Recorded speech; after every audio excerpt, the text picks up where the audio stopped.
رسميا القرار النهائي لأزمة مباراة القمة بين الأهلي والزمالك. أهلا بكم في فيديو جديد، معاكم أحمد بتاع كورة. بس قبل ما نبدأ متنساش تصلي على النبي وتعمل لايك واشتراك. طبعا القرار النهائي اللي صدر من لجنة الاستئناف ان الاهلي هيعتبر خسران في مباراة القمة وهيتخصم منه ال3 نقط، بس مش هيتخصم منه ال3 نقط بتاعت نهاية الموسم. بس انا مش جاي اقول لك الخبر ده وبس، انا جاي اوضح لكم الموضوع ده من اوله بدأ ازاي. انت بس جهز لي كوباية القهوة بتاعتك وتعالى احكي لك الحكاية من اولها. بدأت بقى الحكاية ازاي؟ من مباراة الاهلي والزمالك اللي كان المفروض تتلعب يوم 11/3/2025. الاهلي بقى في المباراة دي كان طالب حكم اجنبي، والرابطة ردت على النادي الاهلي وقالت ان لو عايزين حكم اجنبي لازم يطلبوا قبلها باسبوع على الاقل. وفي النهاية اعلنوا ان الحكم محمود بسيوني هو اللي هيدير المباراة. الاهلي وقتها برضو اعترض ان هو مش هيلعب بتحكيم مصري ومش هيلعب غير بتحكيم اجنبي،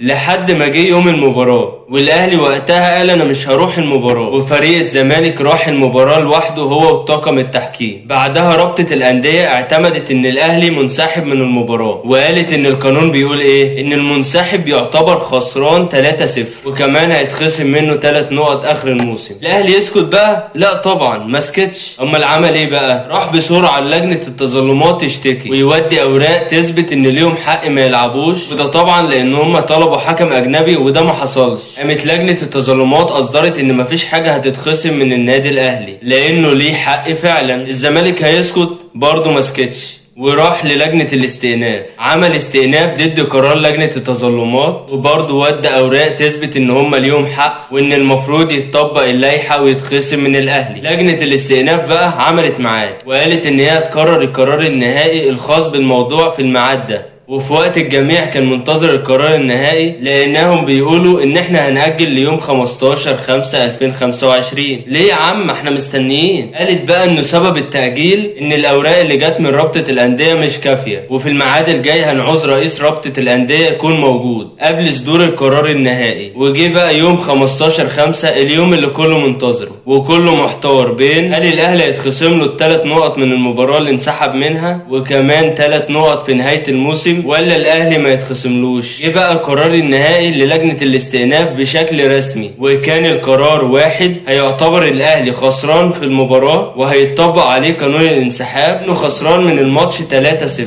2 مش هيتخصم من الاهلي 3 نقط اخر الموسم. وطبعا كله هيعترض، هيقول ده قانون، ازاي ما يتخصمش 3 نقط في نهاية الموسم؟ وده بالذات بعد ما لجنة الاستئناف اعترفت ان الاهلي غلطان. كده الكل هيقول هو انت بتطبخها للاهلي ولا ايه؟ لكن بتطلع لجنة الاستئناف وتوضح ليه مش هيتخصم